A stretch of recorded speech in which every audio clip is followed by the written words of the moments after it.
Welcome to AMP Life, the official podcast of De La Torre Orthotics and Prosthetics, located in Pittsburgh, Pennsylvania. I'm the Brian Moe, the social media advisor for De La Torre, and I also happen to be a below-knee amputee. Let's get into today's episode.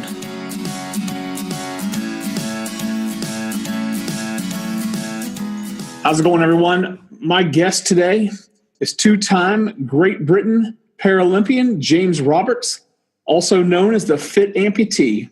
James, welcome to AMP Life. Thanks for having me on, Brian. James, you and I first encountered each other in one of the amputee groups on Facebook, and I know you were born with a congenital disability. Please share with our listeners how that disability impacted your life early on. Well, Brian, with my disability early on, from my recollection, the only impact that it had was obviously learning how to crawl because that limb wasn't there. So what my parents said to me early on was I was quite tippy and falling over quite a lot. But once I learned to crawl, they were saying I was virtually impossible to catch. So that's probably one of the early incidences that I had to overcome. Obviously, another one, I think I was like in elementary school. The one that sticks to mind was the monkey bars and seeing my other peers playing on that, and I'd be sitting on the side thinking, well, how can I adapt that so I'm able to do that? And my parents said, well, I think you could see it ticking over in my brain. I was trying to work it out. How could I do that?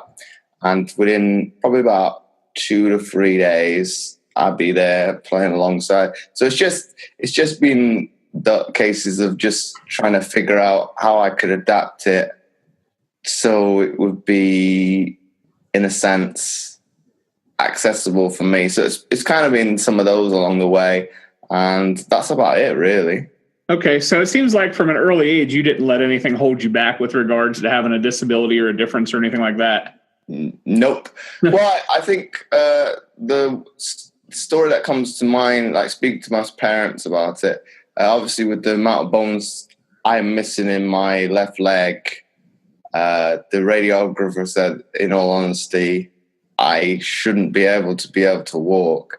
Obviously, my parents didn't tell me that, and as a youngster, you are quite adventurous, and if you're not told something, it's not going to hold you back, and you obviously learn to adapt to that situation and move forward. So obviously I didn't know that was the circumstance, so I was probably about into my teens, and obviously I've got used to walking, adapted it to my certain way, and kind of gone from there. Nice. So I read on your website that you grew up on a NATO base in Belgium. What was that like? Would you have considered yourself a typical military brat as a kid? In the sense of the words, probably yes. But in kind of the grand scheme of it, obviously with the military kids moving around on average every 3 years, probably I don't fit that mold because I stayed in one place for until I was about 19 years old. So, okay, I don't fit that mold, but I was around military kids. So in a sense, probably, yeah. To answer your question, what was it like living in that environment? Well, it's probably my earliest exposure to an international environment. Obviously, we had... off the top of my head, probably about over 20 nationalities that I was interacting with. Oh, wow. I would say on a daily basis, but on a regular basis. So it exposes you to different languages, different cultures. So I think it opens your eyes and to kind of be more accepting to different religions and things like that. You kind of, I won't say more tolerable, but you kind of get to see the ins and outs of people's lives a little bit easier than, say, you would possibly do in a later life and going to visit places. Okay. When you're growing up as a kid, did you face any kind of discrimination or teasing or bullying or anything like that because of your limb difference? Bullying, no. I think I had a good group of friends in school growing up that if it did happen, I think I won't say it would be dealt with, but it's like, well, he's no different to anybody else. Maybe teased to a little bit, but I wouldn't say because of my disability. I think it would be probably because I possibly couldn't catch them because of the limb impairment, but that's children probably picking on a weakness, which you would do anyway. Right. Be it you have an impairment or not.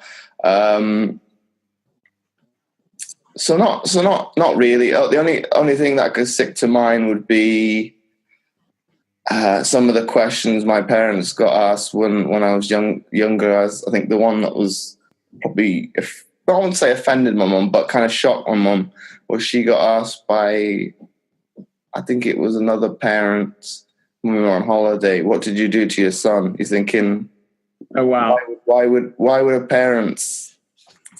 Well, in how I think of it, why would a parent probably they thought maybe mutilate to some extent, but why would a parent do that to their child? Right. It's like, you think back to that, it's quite shocking to think somebody have to deal with that kind of questioning.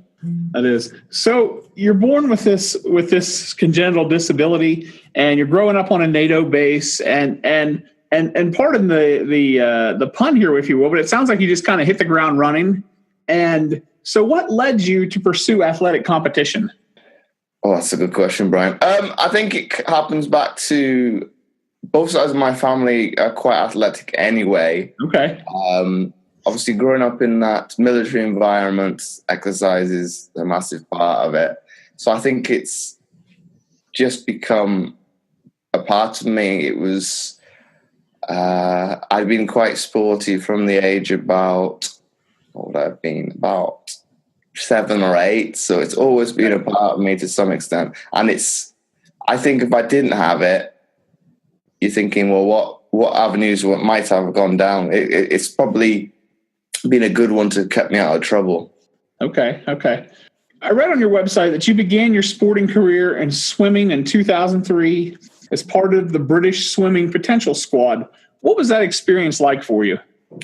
Well, that was actually my start of my elite career. I actually started swimming when I was, what would I have been, back in 98, 99 for my swim club on our NATO base. Okay. In Belgium. So that would have been, but to come back to answer your question, what was it like? If we kind of go back probably a year or so to before that, was I was asked by one of my coaches in Belgium on the NATO base, had I ever thought about taking up disability sport? Well, I kind of was taken back by that question at the time. I would have been probably about 15 years old. Okay. And obviously, as a teenager, you like to a certain extent, challenge the authorities. Like, well, I've kind of taken back by the comment and thinking, because at that time I was just competing in able-bodied sport, so I thought I kind of come back to my parents and said, and we discussed it. But why would I want to compete in disabled sport when within reason I can compete with my able-bodied peers?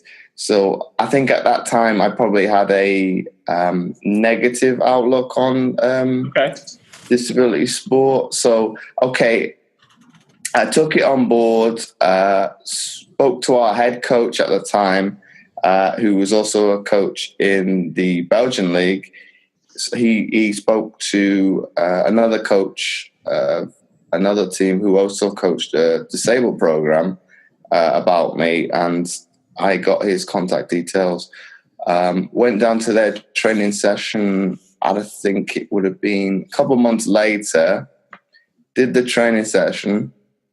My mum was on poolside with their team management, just looking on, seeing how the session went. Obviously, when I finished the session, got in the car, spoke to my mom. She said to me, I won't say as soon as I got in the pool, but as soon as I got practicing, their eyes lit up.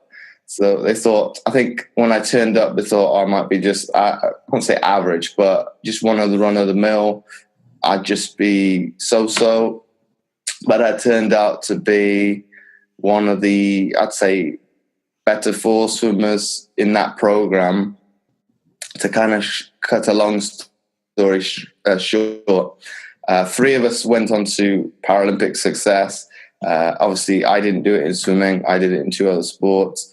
One of the guys did it in swimming, and I think off the top of my head, he competed in Sydney and Athens. And the other individual went on to compete in wheelchair tennis, and he competed in Beijing, London, and Rio just gone. So he's kind of, if you look at it, he's kind of eclipsed the two of us. And I see probably make a few more games to come as well. All right, awesome. Now, after swimming, you transitioned to rowing. And by this point, you've been competing as an elite athlete for quite a while. When did you reach your first Paralympic Games? My first Paralympic Games would have been in Beijing in 2008. Okay. 2012, you're once again in the Paralympics. This time you're in sitting volleyball. Was the transition for you more difficult than it was going from swimming to rowing? I think yes, because obviously rowing was not as established sport, so to speak. Okay. So the transition, there wasn't as many athletes going for the spots as there is the case now. Whereas with sitting volleyball, obviously it's a totally different entity to swimming or rowing, which are predominantly athletic sport, aerobic sports. Sorry. I think I thought it would, early doors. I thought it would be easy because I think if I harken back and think, I watched some of the sitting volleyball when I was at the Beijing Paralympics and said, "Oh, this looks easy. It wouldn't be a difficult sport to take up." But when I actually took the task on and tried to make it to be my sport, I saw that what difficulties is obviously with the movability. Obviously, you were using predominantly your upper body, but then you still have to play the ball with your hands. So the complexity of it is, from the outside, it does look like it's easy, but I think the players make it look like that. So the transition, to kind of answer your question, Brian, I think, yes, it probably was more challenging because there was probably more skills to acquire, whereas with rowing, okay, I had to learn technical aspects that I'd never done before, but similar. There were similar principles between swimming and rowing. So to kind of answer your question, probably volleyball was the more difficult of the two. Okay. 2012 London Games. How did it feel for you to compete in what was essentially your hometown crowd? Those are quite difficult questions to answer at times. To compete at home, I think to answer it in a simple way would be, obviously, it virtually never happens to an athlete to be able to, I won't say never, but it's the chance that it would arise is very minute. So to be able to compete at home was, I would say it was a pleasure, because a lot of athletes were staying on, either prolonging their careers and retiring after it, coming out of retirement just to have that opportunity. So I think it's like I was saying, it's kind of a once in a lifetime opportunity to be able to do that. But I think from my perspective, it gave an opportunity for possibly friends and family that weren't able to travel out to China to see me compete. So it gave, I think, a larger proportion of individuals who probably maybe not be able to travel, the opportunity to see their family members compete. Obviously, from pride perspective, I think it was good because the British public do like their sports. So it wouldn't matter if it was the Olympics, Paralympics, they're going to get behind us. I think probably you could say the same case with the Americans as well. You do like your sport, so it's if you get to get behind your, how would I say it, country, you'll do it in any capacity that you can. What are some of the most difficult challenges that you've faced as an amputee, and how have you worked to overcome those challenges in your life? I'd say, like I said earlier, probably learning to crawl. Obviously, I can't remember that because it was 30 years ago. Sure. Obviously, the challenges of being a kid and having to adapt it to a certain extent. To be able to play alongside my peers. Obviously, the one I didn't bring up, which I posted on one of my Facebook pages a couple of weeks ago, I talk about the adversity I faced as a teenager. Well, to kind of cut that long story straight, I wouldn't say an inferiority complex to a certain extent. I kind of had that sense as a teenager. I don't know why that root cause was, but I was wearing long trousers, jeans in the summer months, and it kind of dawned on me, I think at the age of, I'm going to say about 17, it kind of like a light bulb moment went off. I thought to myself, well, the only person you're actually impacting on is yourself, because I'm obviously making myself sweat more because I've got more layers on. And it kind of got to that point where it's having no impact on anybody else's life except your own.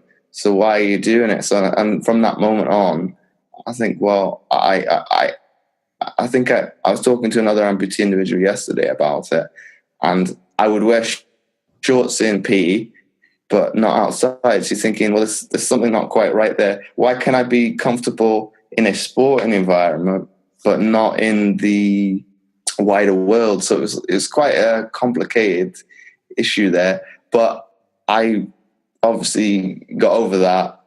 If it's hot and sunny now, I'll wear shorts. I've got no issues with people asking questions about my disability, how it impacts on life. I'm quite happy to answer, because obviously kids are quite inquisitive about things that are different. It's more the parents are a bit, how would I put it, shocked that their child is asking a difficult question. I said, no, well, it's human nature for a child to want to ask questions. So go ahead. It's probably not a question I've not heard, I'd say 100 times. So it's no, I don't mind. Tell me about the genesis of James Roberts Fitness, the Fit Amputee, and the coaching that you're doing now. To kind of summarize kind of all three into one, obviously my business predominantly obviously is James Roberts Fitness, which I started in 2015. I first worked in a gym environment, so obviously you're not going to see very many people with disabilities. So predominantly I work with able-bodied individuals. On my books, I had a couple of people with disabilities, be it wheelchair users, a few with limb impairments, obviously, because the gym would say, we have a member of staff that has a disability, which is, I didn't always like how it was worded. It's like, well, yes, I have a disability, but if you do think outside the box, you can adapt you should, in theory, in the fitness industry, adapt the exercise to the individual anyway, no matter of their disability, gender, whatever. So it's kind of, you're thinking, they kind of didn't ask important questions. Like I would be given the prospective client's telephone number, so I'd have to ring them up. I've been giving you contact details, blah, blah, blah. What is actually your impairment? Because they don't actually think of so I think that's, I think it happens back to my involvement with obviously Paralympic sport. I know that not one disability is the same. Even if you had the same disability, your requirements may be different. So I even treat the same disability differently by how you answer my question, or how does your disability impact on your life. So I kind of think outside the box. Well, these are the questions I would like to be asked. Okay. Before I work with you. So to kind of bring up how the Fit Amputee came about, it was to kind of bridge that gap between how would I put it? Generalized fitness and amputees, and kind of bridge that gap. Obviously, because there is some stuff out there on YouTube and things like that, but that's from my personal experience. It has been individuals that have the disability showing how they perform exercises, and in some cases they might not show the proper technique. So it's like I wanted to be able to incorporate things like that, and to be able to improve people's with amputation, knowledge. So obviously, if they happen to want to work with me on the short term, they could do, but then they had that knowledge for themselves to be able to implement it into their own lifestyle, and they wouldn't need a trainer. They know they got the right technique. They can adapt exercises. For example, if it's not the piece of equipment they need in the gym, they can't do it, so they can kind of adapt on the fly. So it was kind of bridging those two gaps. So to what my coaching is now, I'm probably still as inclusive. I've probably got at the multitude client-wise. There's different kind of individuals, be it young, old, different disabilities. Obviously, with me doing sport now, I still have access to those kind of people, so they'll come to me for training. Obviously, the more, what would I put it, as the people obviously in most cases want to lose weight, so that is what I'm looking at the moment. Obviously, it's trying to help amputees in the long run to help with that weight loss, obviously, because it's with the risk of diabetes is somewhat in some cases can be a little bit higher in amputees. So it's trying to get that weight loss down so you're not at risk of getting another, how would I put it, ailment that could severely impact on your life, because it's to some degree the amputation is for some people hard enough to deal with it as it is. Right. What advice or encouragement would you give to an amputee who's listening and asking that difficult question that I think you and I see a lot of times on the Facebook groups? Will things ever get better?